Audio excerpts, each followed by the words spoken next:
है कि दिल्ली एनसीआर से ग्रेडेड रिस्पांस एक्शन प्लान का चौथा चरण हटा दिया है।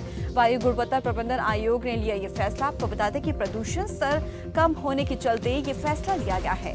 तो तीसरे चरण की पाबंदियां जारी रहेगी। ये बड़ी खबर आपको बता रहे हैं कि प्रदूषण का जो लेवल है वो कम होता हुआ दिखाई दे रहा है। अब हवा थोड़ी थोड़ी अच्छी होनी शुरू हो गई है।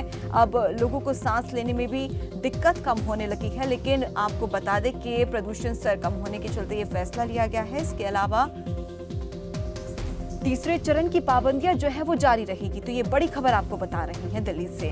और इसी खबर पर ज्यादा जानकारी के लिए हमारे साथ प्रियंका राय जुड़ गई हैं। प्रियंका, तीसरे चरण की जो पाबंदियां हैं वो लागू रहेगी। कितना जो एयर AQI जो है अभी पहुंच गया है दिल्ली में, जरा बताएं। जी बिल्कुल, देखिए जिस तरीके से पिछले दिनों दिल्ली में लगातार प्रदूषण बढ़ते जा रहा था और अगर AQ की बात करें तो AQI करीबन 500 के आसपास पहुंच गया था, जो काफी ज्यादा खतरनाक बताया जा रहा था। और जिसके बाद दिल्ली सरकार और केंद्र सरकार एक्शन मोड में आई और उन्होंने ग्रैप लागू कर दिया। ग्रैप को बहुत सारे चरणों में लागू किया गया था और जो चौथा चरण है वो फिलहाल हटा दिया गया है। यानी कि जो डीजल वाहनों पर रोक लगाया गया था, क्योंकि डीजल वाहन को कार्बन डाइऑक्साइड का बहुत ज्यादा उत्तेजक माना जाता है। और उसके साथ ही साथ जिस तरीके से पोल्यूशन का बहुत बड़ा कंट्रीब्यूटर है कार्बन डाइऑक्साइड, तो ये जो पाबंदियां हैं वो लगाई गई थी और जिसको फिलहाल हटा दिया गया है, क्योंकि सरकार का कहना है कि जो वायु की गुणवत्ता है उसमें सुधार हो रहा है। अभी फिलहाल अगर दिल्ली की औसत AQI की बात करें तो 339 दिल्ली का AQI है, लेकिन अभी भी दिल्ली देश का दूसरा सबसे प्रदूषित शहर बना हुआ है।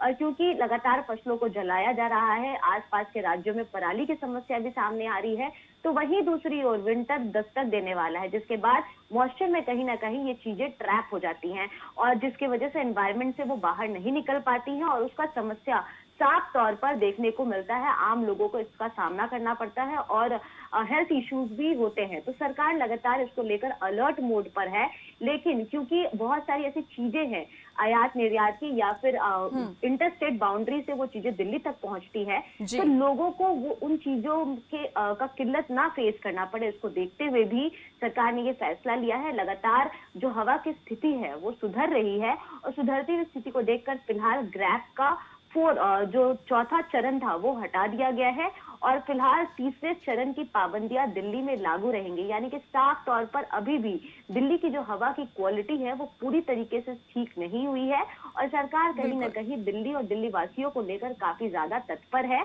और सरकार चाहती है कि उनको किसी भी तरीके की दिक्कत का और हेल्थ इश्यूज का सामना ना करना बिल्कुल बिल्कुल प्रियंका, क्योंकि अक्सर देखा जाता है जब भी दिवाली के त्योहार के अगले दिन जो सुबह होती है हमेशा धुएं में दिल्ली दिखाई देता है और ऐसे में सबसे ज्यादा परेशानी लोगों को ही इसका सामना करना पड़ता है। लेकिन सरकार लगातार अपील करती है कि लोग पराली ना जलाए, लोग पटाखे ना जलाए, लेकिन बावजूद इसके जो लोग हैं बिल्कुल भी बाज नहीं आते अपनी हरकतों से। देखिए दीपाली, जिस तरीके से लगातार जो आपने समस्या कही कि दिल्ली में प्रदूषण की शुरुआत दिवाली के बाद वाली सुबह से होती है। देखिए मैं यहाँ पर एक तथ्य जरूर रखना चाहूंगी कि जिस तरीके से इस बार हमने प्रदूषण देखा वो दिवाली आने के पहले ही शुरू हो गया था। इसका बहुत सारा रीजन होता है और साफ तौर पर क्योंकि पाबंदियां थी पटाखों को लेकर, फिर भी दिल्ली के लोग पटाखे जलाते हुए दिखे और वो भी एक कंट्रीब्यूटर है। लेकिन उसके साथ ही साथ जिस तरीके की आबो हवा और एयर क्वालिटी फिलहाल बनती है, क्योंकि विंटर का सीजन सामने है और जैसे कि मैंने आपको बताया कि एनवायरनमेंट में बहुत तरीके की तब्दीली होती है, खास करके जिस तरीके से हवा के बहाव में, तो उसको देखते हुए कहीं ना कहीं ये जो प्रदूषण है वो हमारी एनवायरनमेंट में यानी कि एटमॉस्फेयर में कहीं ना कहीं इंट्रैप हो जाता है, वो ऊपर नहीं जा पाता है और वो हवा प्रदूषण का हवा में रहने के कारण वो कण हवा में रहने के कारण जो AQI है वो काफी ज्यादा हो जाता है। प्रियंका, बिल्कुल आपने सही कहा, क्योंकि इससे जो अस्थमा के मरीज होते हैं उनमें सबसे ज्यादा इजाफा भी देखने को मिला था दिल्ली के बाद जो सुबह हुई उस समय। और बहुत बहुत धन्यवाद प्रियंका राय तमाम जानकारी के लिए। तो जैसे कि हमारी संवाददाता ने भी जानकारी दी, आपको बताया कि एयर क्वालिटी जो है दिल्ली की अब काफी अच्छी जो है होती हुई नजर आ रही है। पहले 500 थी, अब 339 पर पहुंच गई है। तो ये अच्छी खबर जो है इस बीच सामने आई। चलिए